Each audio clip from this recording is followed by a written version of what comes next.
eu consegui ontem terminar de assistir a live da Delu. Ah. Eu só não consegui ouvir a parte das perguntas, porque aí eu assisti 2 horas e aí não deu mais. Né, ficou super longa, né? As pessoas participaram muito, foi super legal, muitas perguntas, até hoje tem pergunta para responder. E uma coisa assim, que eu tenho optado é que, a partir das perguntas dos nossos participantes, a gente faça as próximas lives, né? E para que faça sentido para as pessoas. Então, mas a Cris, ela é fera, né? Meu Deus, ela é muito competente. Daí agora eu vou, ainda tenho esperança de ainda terminar de ver a parte das perguntas. Que bom que você assistiu. Ô, Tati, eu acho que tem 2 saídas de áudio aí. A partir das perguntas dos nossos participantes, a gente faça as próximas lives, né? Para que faça sentido para as pessoas. Mas a Cris, ela é fera, né? Meu Deus, ela é muito competente. Daí agora eu vou, ainda tenho esperança de ainda terminar de ver a parte das perguntas. Que bom que você assistiu. Ô, Tati, eu acho que tem 2 saídas de áudio aí. A partir das perguntas. Oi? Oi. Pronto. Melhorou. Bom, 6h30. Acho que a gente já pode iniciar, né? Deixa eu fechar a minha porta aqui.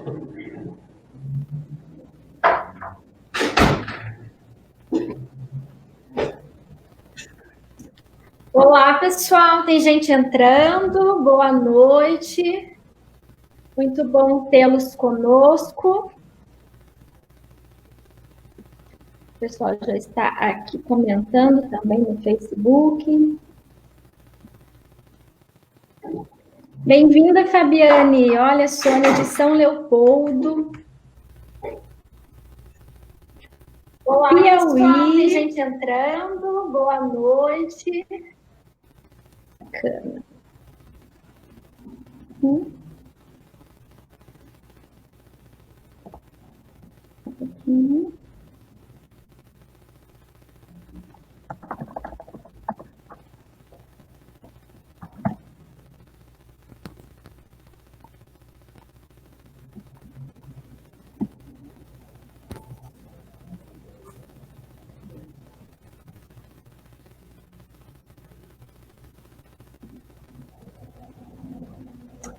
Ok. Muito bem-vindos. É uma grande alegria ter todos vocês aqui conosco. Rosana, Milena, Acre, Tati, Goiânia, Manaus, Caxias do Sul, olha só. Minha mãe ali também, Iracema.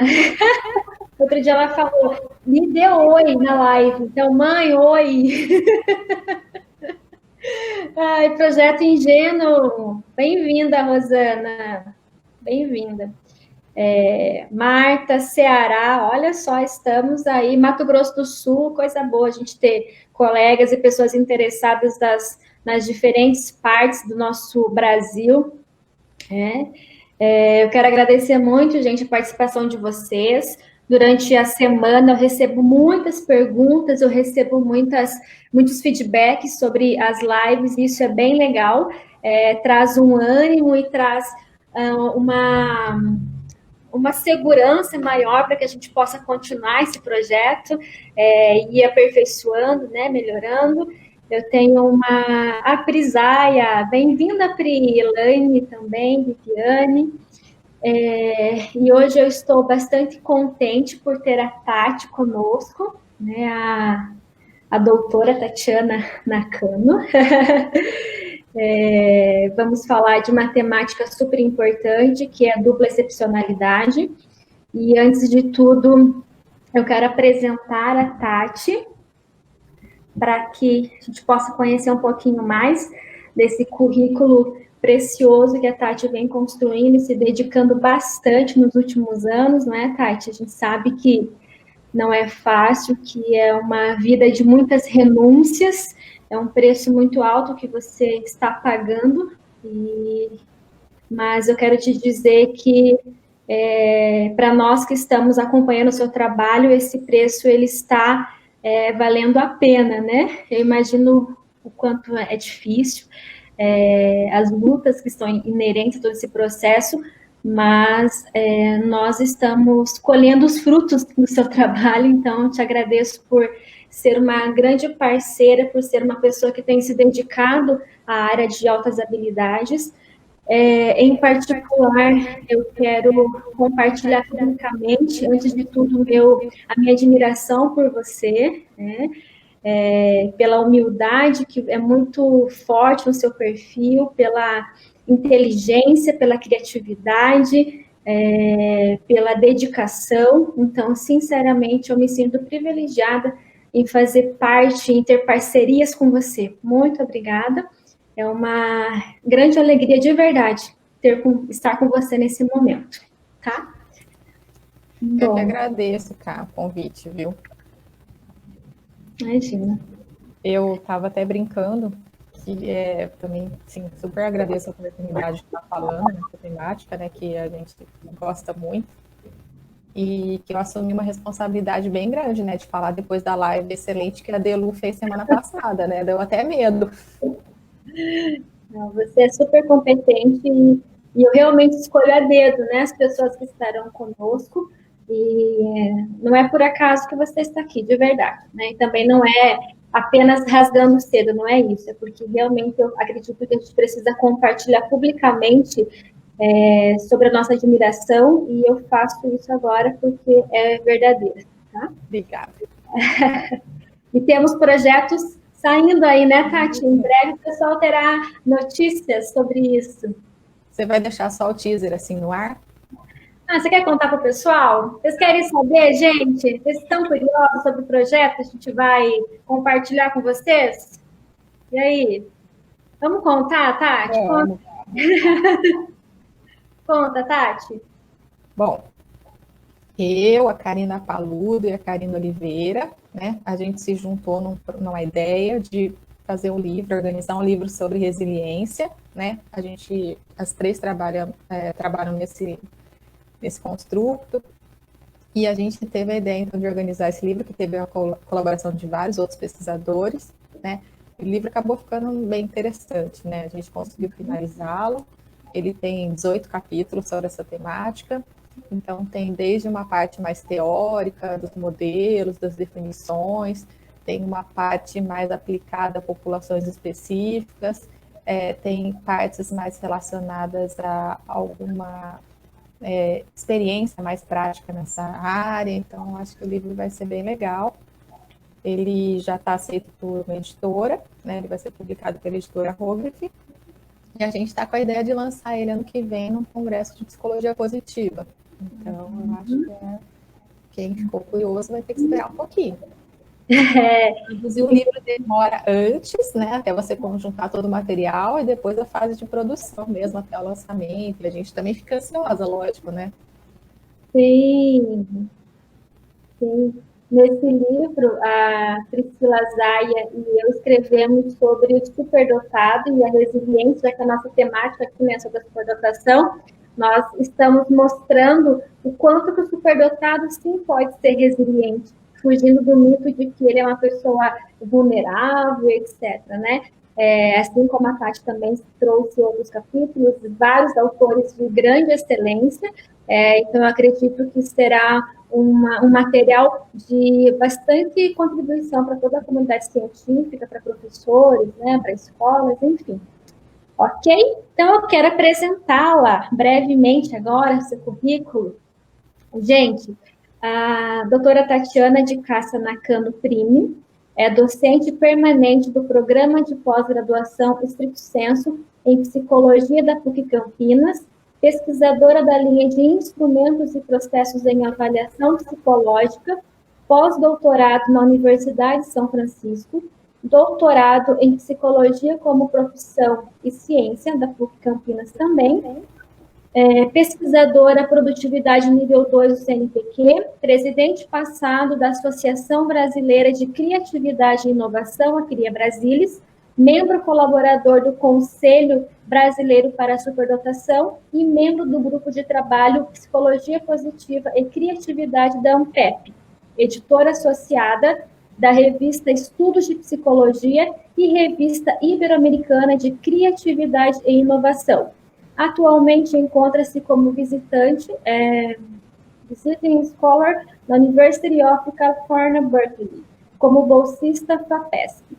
Atua principalmente na área de avaliação psicológica, criatividade, altas habilidades de superdotação, inteligência, competências socioemocionais, psicologia do esporte e psicologia positiva.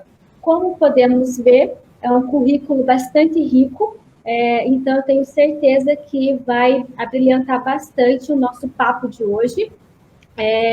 Vamos falar especialmente sobre as questões de dupla excepcionalidade, ou ainda também, como alguns autores colocam, dupla condição, e a professora Cristina trouxe para nós o termo dupla especificidade. Em resumo, nós estamos falando sobre o superdotado, que apresenta também uma dificuldade, seja uma dificuldade de aprendizagem, seja um transtorno de aprendizagem, um transtorno de neurodesenvolvimento, enfim, né? E com isso, a gente quebra aí o mito que o superdotado ele nunca tem dificuldades, né? Que é um mini super-herói, a gente sabe que não é dessa forma, e eu escuto muito, sempre, assim, com muita frequência, as pessoas me perguntarem, puxa, mas eu posso ter um aluno superdotado e mesmo assim ter dificuldade, mas como que pode isso, né? Então, é um contexto que não é raro, acontece com uma certa frequência, e a Tati, então, está com a palavra para compartilhar conosco, Tati, sobre esse tema que para nós é tão caro e tão especial, né? Então, vamos lá. Então, de novo, agradeço a oportunidade, né? Já que a gente falou de ideias e projetos, né? Vou aproveitar para quem se interessa especificamente sobre esse tema. Também terminei agora de organizar um outro livro sobre dupla excepcionalidade, né?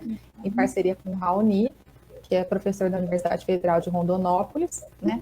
E esse livro também ele contou com a colaboração de vários membros do Combrage, né? Então, várias pessoas enviaram textos com relatos de estudo de caso, né, contando como foi todo esse processo de receber esse aluno, de fazer a avaliação, o acompanhamento, o atendimento. Então, o livro é bem legal, porque ele também tem duas partes, né, uma parte tratando das questões teóricas, então, da superdotação associada a diversos quadros, e uma segunda parte mais prática dos estudos de caso, que aí a gente tem bastante membros do Combrage fazendo parte. Inclusive, a Karina também tem um capítulo, né? Tá, então, esse aí também ainda não tem data, já está finalizado, mas assim, como eu falei, é uma coisa que demora um pouco, mas assim, a gente, para mostrar que a gente tem investido nessa temática, né, que ela é bem importante. Eu tenho trabalhado especificamente na questão da superdotação, com a questão da avaliação psicológica, construção de instrumentos para a gente poder identificar, né, e aí eu acho que a questão também da própria identificação da dupla excepcionalidade é super importante, né. Então, vamos conversar um pouquinho sobre essa temática, né. E aí eu começo perguntando assim, na verdade, né? Imagine se você fosse um professor, né?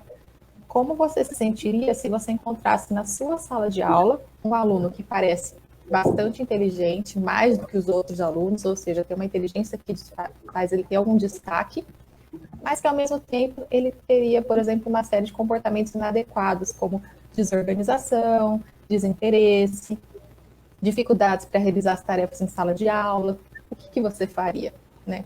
Provavelmente esse estudante vai ser encaminhado para uma avaliação, né? O professor vai notar que tem alguma coisa que não está certa aí, né?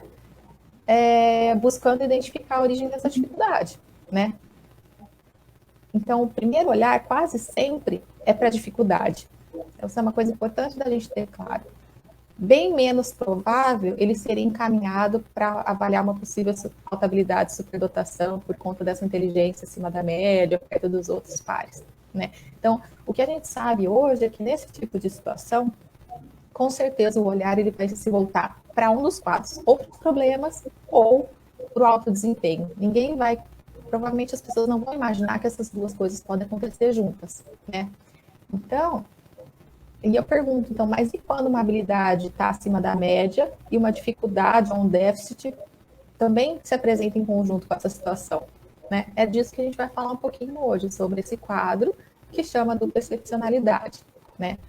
Então, A dupla excepcionalidade a gente entende como a presença de um alto potencial, né, ou um potencial superior à média em uma ou mais áreas, né, então, por exemplo, na área acadêmica, intelectual, psicomotora, social, artística, etc., juntamente com uma desordem, que pode ser psiquiátrica, educacional, sensorial, física, né?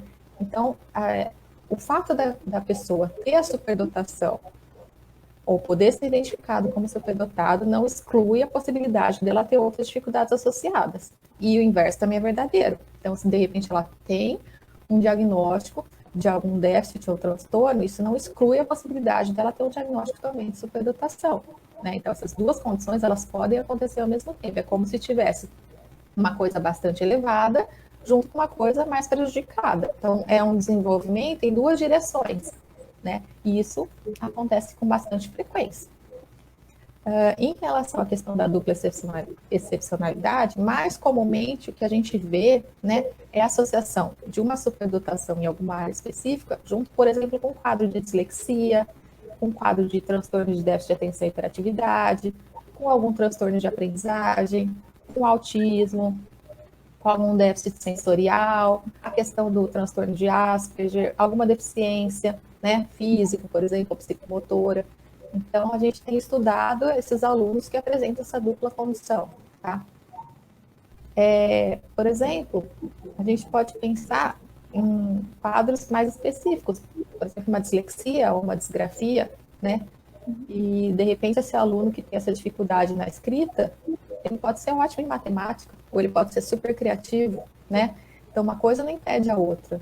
Ou, por exemplo, pode ter quadros relacionados à questão até da saúde mental, né? Então, depressão, ansiedade, algum transtorno bipolar, pode ser uma dificuldade física, uma cegueira, uma surdez, ou até comportamental. Então, por exemplo, um déficit no processamento central, um autismo, um déficit de atenção e hiperatividade, né? E aí misturado com alguma área em que ele realmente se destaca perto das pessoas da mesma idade, né? Tá? A questão é a seguinte, o que a gente acaba tendo, na verdade, quando a gente fala de dupla excepcionalidade, são 3 grupos, né? Então, um primeiro grupo é aquele, por exemplo, aluno que ele tem uma deficiência identificada, então ele já é identificado com alguma deficiência, um transtorno, um déficit, e aí ele não consegue, ele não é identificado por conta da superdotação. Porque às vezes essa habilidade acima da média acaba, na verdade, a deficiência acaba ofuscando impedindo que essa superdotação seja aparente, né? E aí, raramente, esse tipo de aluno vai acabar sendo encaminhado, por exemplo, para um atendimento para superdotação. Ele vai ficar só diagnosticado na questão da deficiência, tá? Outro grupo, e talvez o mais importante ou maior deles, é aquele grupo formado por estudantes que têm uma superdotação e uma deficiência que se cancelam. Então, o que ele tem de destaque positivo, o destaque negativo também chama atenção. Então, ele acaba não sendo diagnosticado nem por conta da deficiência, nem por conta da superdotação. E aí, essas crianças não recebem nenhum tipo de atendimento da educação especial. E isso a gente chama, na verdade, de uma dupla exclusão, né? Porque ele teria direito a 2 vezes ser atendido pelas 2 condições e ele acaba não sendo atendido por nenhuma, né? E o terceiro grupo seria o contrário, aquele em que, de repente, a deficiência não é diagnosticada, né? Então, o que ele tem em termos de alta habilidade e superdotação chama muito mais atenção, né? E aí ele pode ser identificado como superdotado, mas, por outro lado, ele começa a apresentar, por exemplo, uma série de dificuldades na escola, problemas, né, por conta dessa deficiência que não é diagnosticada, né? Então, ele começa a ser cobrado como se tivesse um quadro isolado só de superdotação, quando, na verdade, existe um prejuízo associado, né? Então, acho que a gente tem que ter claro que, assim, essas 3 condições podem acontecer. A pessoa que tem a dupla excepcionalidade pode ser identificada só pela deficiência, e aí a superdotação passa em branco. Ela pode ser ao contrário, acabar sendo identificada só pela superdotação e não perceberem que ela tem uma deficiência, né? E aí ele não se enquadra muito bem nessa nossa ideia de superdotado, né? Porque ele começa a apresentar uma série de problemas. Ou ele não ser identificado em nenhuma das duas condições, né, o que é pior ainda. Né? Então, essas duas condições às vezes se cancelam e ele fica na média. Assim, uma criança que não chama atenção por nenhuma das duas condições. Tá? E aí, eu estava vendo na live da Cristina Velu, alguém perguntou, né, mas isso é comum de acontecer, né? Qual que é a prevalência disso? E daí eu fui pesquisar um pouquinho, né? Então, o que a gente sabe hoje é que existem diferentes tipos e graus que essa dupla excepcionalidade pode acontecer, né? Então, se a gente pensar que a superdotação pode acontecer em qualquer área de desenvolvimento e que uma série de transtornos ou déficits também podem estar associados, como eu citei vários deles, né? Então, a gente pode ter milhões de combinações possíveis, né? Então, isso acaba por dificultar um pouco um consenso sobre o que seria essa dupla excepcionalidade, né? Mas o que a gente vê é, por exemplo, ó, existem dois autores, que é o Dell e Novick, eles falam, por exemplo, que dentre as crianças em idade escolar, até 7% pode apresentar dupla excepcionalidade. Tá? 7%, imagine 7% das crianças que estão na escola hoje, né? Um outro autor que chama Zimmerman, ele também diz que, por exemplo, daqueles alunos que a gente já tem identificado como superdotado, cerca de 20% pode ter alguma dificuldade associada. Então, poderia ter esse quadro de dupla excepcionalidade, né? E se a gente pensar ao contrário, também tem outros pesquisadores, que é o Bernard Brack, Johnson, Hanning e Way, eles falam que os alunos que têm alguma dificuldade são identificados, 9% pode ter superdotação. Então, a gente vê que o número exato é muito difícil de estimar, né, por uma série de motivos. Então, assim, as pessoas não são muito, existe uma baixa conscientização sobre a dupla excepcionalidade, né, quase ninguém sabe o que é isso ou que existe, né. A gente tem dificuldade de identificar essas crianças, seja identificar corretamente o déficit ou identificar corretamente a superdotação, né. A gente tem ainda uma ideia errada de que estudantes que têm déficit ou transtornos, eles não podem ser superdotados, né, porque eles têm um prejuízo, como assim ser superdotado? E essa é uma concepção super errada, né? E aí esses estudantes acabam sendo excluídos, na verdade, né? Então, acaba acontecendo uma subnotificação ou subidentificação dos casos, e eles acabam, muitas vezes, sendo mais comum o atendimento de um diagnóstico só e geralmente o primeiro. Então, se ele foi identificado como superdotado, ele vai ficar só como superdotado e ninguém vai olhar para a deficiência.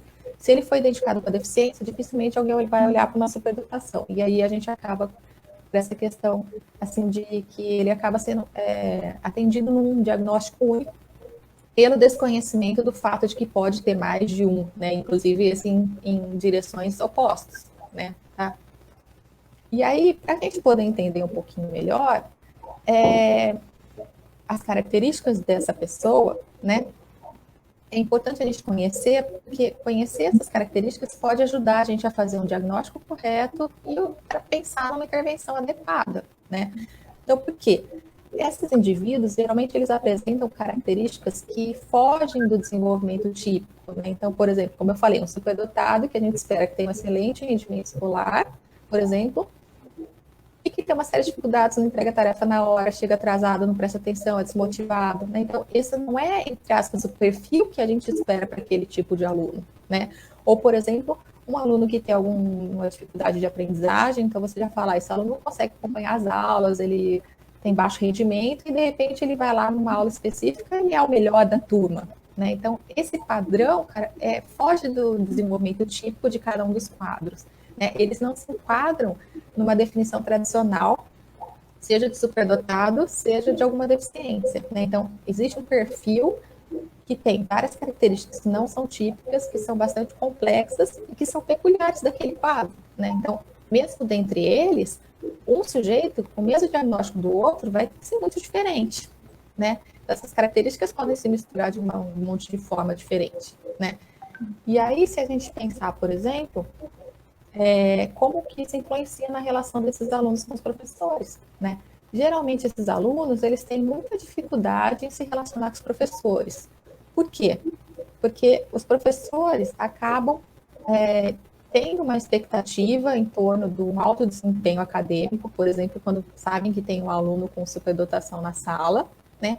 mas aí esse aluno chega lá e não rende de acordo com os padrões esperados. Por quê? Por conta do transtorno, do déficit e assim por diante, né? Também esse aluno, muito possivelmente, pode ter algumas formas diferentes ou não comuns de se comunicar.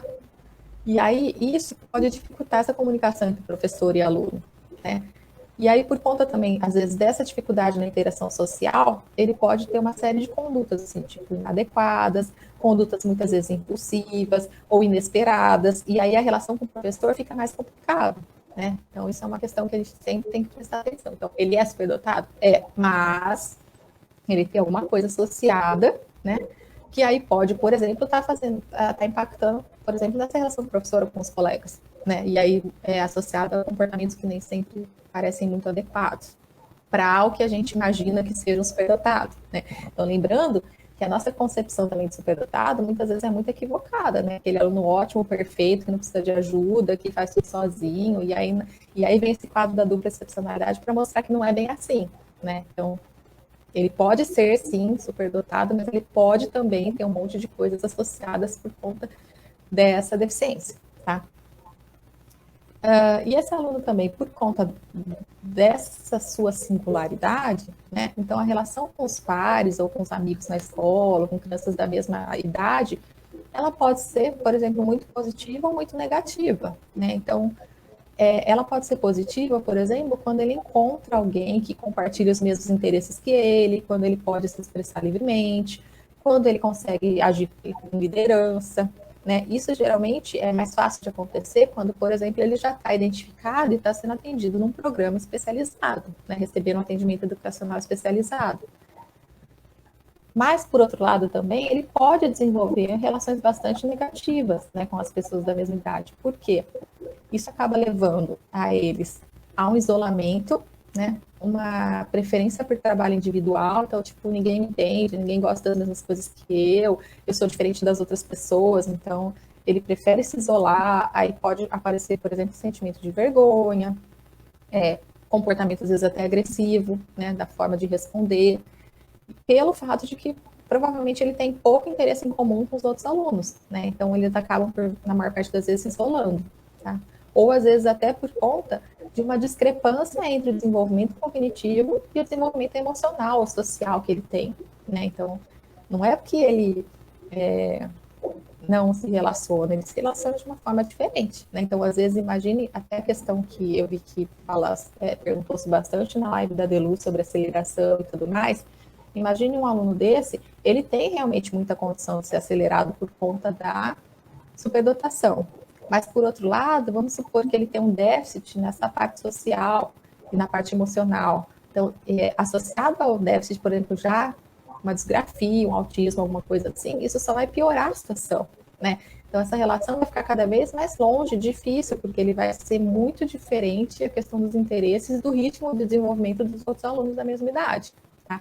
Então, a relação com pares, se a gente oferece um bom ambiente, um ambiente acolhedor, um ambiente de suporte, um atendimento adequado, as relações vão ser positivas como qualquer outra criança. Mas se você não tem esse suporte, ele pode ter bastante prejuízo na relação com os pares, né? Tá? Outra coisa importante da gente pensar é que as pesquisas têm mostrado também, por exemplo, a questão da autopercepção, né? Como é que geralmente esses alunos, o que eles pensam deles mesmos, né? Então, algumas coisas assim. Então, tem coisas positivas. Então, por exemplo, eles podem, de novo, se tem um ambiente de suporte, se tem um suporte familiar, educacional e tudo mais, desenvolver uma série de percepções positivas. Então, por exemplo, ele pode ter uma visão positiva de si mesmo, ele pode ser capaz de criar altas expectativas sobre o seu futuro, ele pode, por exemplo, ter uma atitude positiva socioemocional, né? Então, quando bem orientado e quando ele recebe um atendimento educacional adequado. Mas, por outro lado, quando isso não acontece, você pode notar, por exemplo, que essas crianças têm um alto nível de frustração, porque elas são, entre aspas, superdotadas, mas não conseguem escrever ou não conseguem fazer uma conta de matemática. Como assim, né? Por exemplo, são aqueles alunos que têm falta de confiança, que pode ter baixa motivação, baixa autoestima, pode sofrer com ansiedade, pode sofrer com insegurança, porque eles se sentem diferentes dos outros. Eles, às vezes, se avaliam até como menos capazes do que as outras pessoas, né? Então, por isso que é importante a questão de trabalhar também a autopercepção. O que ele está percebendo desse ser diferente, né? Então, ele está vendo isso como uma coisa positiva ou, por exemplo, como uma coisa negativa? Isso é bem essencial também. E aí, o que a gente percebe também no contexto da escola é que existem algumas características, né, que são frequentes, né, não são todos que vão apresentar as mesmas características, lógico, né, mas que pode acontecer, e aí você vai dizer, poxa, mas um superdotado faz isso? Não, ele não é só um superdotado, ele tem uma dupla excepcionalidade, então nunca esquecer disso, né. Então, por exemplo, é aquele aluno que, apesar de superdotado, ele pode não entregar as tarefas na data certa, ele pode atrasar ou entregar uma tarefa mal feita, ou apresentar comportamentos que, num primeiro momento, parece, por exemplo, de um aluno preguiçoso, ou de um aluno que perturba a sala de aula, né? Diferente do que a gente espera de um aluno que a gente chama de superdotado só, né? Quando a superdotação acontece de uma forma isolada, tá? A gente pode ver, por exemplo, também muita frustração escolar, atitudes negativas na escola, então muitas vezes eles acabam não querendo mais ir para a escola, porque eles não se identificam nesse local, né? Pode ter muita autocobrança, perfeccionismo, medo de fracasso, né? Às vezes impulsividade, distração, alguma atitude antissocial, isolamento e assim por diante, né? Então isso também são comportamentos importantes de serem observados pelo professor, né? Então, principalmente quando ele recebe um aluno que já tem um diagnóstico, né? Seja ele de uma superdotação, seja ele de uma dupla excepcionalidade, ou seja de um déficit ou transtorno, a gente sempre tem que olhar para os comportamentos, né? Eles vão dizer muito sobre a adequação daquela criança, vão dizer muito sobre como ela está percebendo aquela situação, se o suporte que a gente está oferecendo está sendo suficiente, ou se de repente a gente tem que rever alguma coisa, né? Então, não é por conta de um diagnóstico de superdotação, por exemplo, que o aluno não precisa de ajuda, ou vai ser ótimo, melhor em todas as matérias, né? Então, a gente ainda tem que muito trabalhar com os professores nesse sentido de desfazer muitos mitos que ainda existem, né? Então, já é difícil para um professor, quando ele recebe um aluno, por exemplo, com um diagnóstico de superdotação, né? Ele já fala, eu não sei fazer, eu não sei como trabalho, eu não aprendi isso na faculdade, eu nunca tive nenhum. Imagine se você chegar para ele e falar, olha, esse aqui é mais complexo ainda, ele tem superdotação e alguma coisa, né? Então, piorou. E aí que eu acho que o professor vai se sentir ainda mais inseguro, né? Porque ele vai se ver frente de um quadro que ele tem que dar conta de duas demandas diferentes, né? Então, eu acho que isso é uma coisa importante, a gente sempre reforçar essa questão do suporte do professor, né? Tá? E aí, uma coisa importante que eu acho da gente pensar